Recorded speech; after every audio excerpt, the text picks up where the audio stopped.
السلام علیکم ورحمۃ اللہ وبرکاتہ۔ اعوذ باللہ من الشیطان الرجیم، بسم اللہ الرحمن الرحیم۔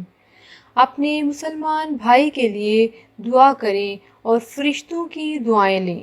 رسول اللہ صلی اللہ علیہ وآلہ وسلم نے ارشاد فرمایا، مسلمان کی دعا اپنے بھائی کے لیے اس کی پیٹھ پیچھے ضرور قبول ہوتی ہے۔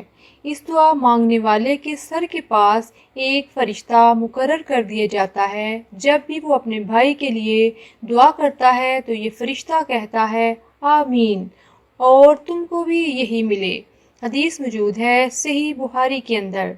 ناظرین، حدیث پر عمل کرتے ہوئے اپنے بھائی کے لیے دعا مانگیے اور اچھی دعا مانگیے، کیونکہ جب فرشتہ آمین کہے گا تو آپ کو بھی اچھا ملے گا۔ اگر آپ کسی کے لیے بد دعا کریں گے تو ظاہر ہے فرشتہ آمین کہے گا، پھر آپ کے لیے بھی برا ہی ہوگا۔ ناظرین، حدیث کو شیئر ضرور کیجیے، اچھی لگے تو لائک کر دیجیے، میرے چینل کو سبسکرائب کر دیجیے۔ اللہ تعالیٰ آپ کو صحت دے، ایمان دے۔ جزاک اللہ خیر۔ اللہ حافظ۔